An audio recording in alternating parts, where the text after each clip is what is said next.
आजपर्यंत सगळ्यांच्या तोंडून मी ऐकत आले की आईवडिलाचं प्रेम निस्वार्थे. पण मी म्हणत नाही की निस्वार्थे. प्रत्येक आईवडिलांच्या प्रेमाच्या पाठीमागे काही नाही काही तर स्वार्थ लपलेला आहे. कोणाचा दिसून येतो आणि कोणाचा दिसून येत नाही. एक आई आपल्या बाळाला 9 महिने पोटात वाढू शकते, परंतु तेच बाळ मोठं झाले की त्याला त्रास झाला, काही दुःख झालं तर पोटाला पोटभरून अन्न वाढू शकत नाही, एवढं लक्षात ठेवा. एका मुलीचं लग्न झाल्यावर तिला सांगितलं जातं की ज्याशी तुझं लग्न झालं त्याशी तू आम्हास मिलीस आणि आम्ही तुला मिलो. त्या मुलीला तिच्या नवऱ्याच्या घरी त्रास झाला, दुःख झालं, हाणमार झाली, त्या मुलीनं कोणाच्या तोंडाकडं बघायचं, कुणाला आपलं दुःख सांगायचं? आईवडिलांनी पहिल्यांदाच सांगितलेलं असते की तू आम्हास मिलीस आणि आम्ही तुला मेलो म्हणून.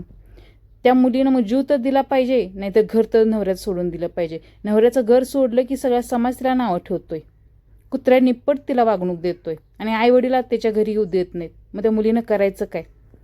मुलानं चूक केली की मुलाच्या चुकी सगळ्या माफ केल्या जातात. त्याला घरामध्ये घेतलं असं त्या चांगलं गोड गोड बोललं जातं. का हो? का तर तुम्हाला कमवून आणून द्यायचं आहे.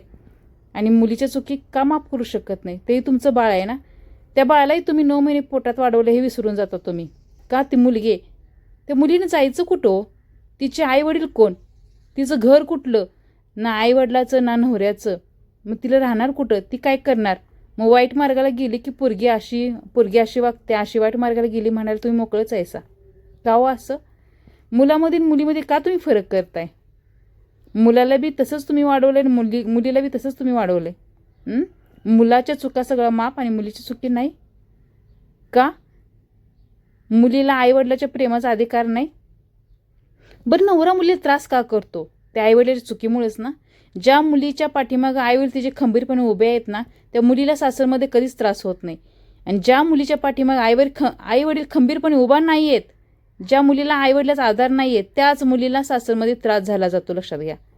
तिचाच नवरा तिला त्रास करतो, तिचाच नवरा तिला मारतो.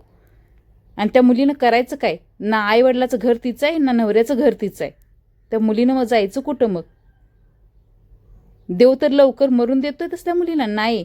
ती मरण मागते, देवा मला मरण दे. खरं देव मरण देत नाही, कारण तिच्या कुठल्या पापाची कर्म असतात तिला भोगावंच लागतात. तो कुत्र्या निपट जिंदगी तिला जगायला लागते. का? त्या आईवडिलाच्या चुकीमुळं. कारण 2-4 मुली, मुलाच्या आशेनं 2-4 मुली जन्माला घालायच्या आणि मुलगा नाही झाला, 1-2 मुलीला प्रेम द्यायचं आणि 1-2 मुलीच्या ढुणावर लाता घालून घरातून बाहेर काढायचं. बरोबर आहे ना? त्या मुलीने करायचं काय मग? आश्चर्य करण्याची गोष्ट आहे हो. कारण मुलीनं स्वतःचा जगायचा किंवा स्वतःच्या सुखाचा विचार केला की तुम्हाला ते जड वाटतं का बरं? असे आईबाप आणि तुम्ही म्हणताय आईवडिलाचं प्रेम निस्वार्थी असतं. मला वाटत नाही आईवडिलाचं प्रेम निस्वार्थी असतं म्हणून. असं मुलीच्या बाबतीत नाही, मुलांच्या बाबतीत बी असंच घडतं. ज्या घरात 2-4 मुलं आहेत ना, तिथं 1-2 मुलावर आई बापाचं प्रेम मिळतं आणि 2 मुलांना ना लाता घालून बाहेर काढलं जातं. का हो? का ती मुलं त्यांचं ऐकत नाहीत? का त्यांना पैसा देत नाहीत? का त्यांचं म्हणणं ऐकत नाहीत? बरोबर आहे ना?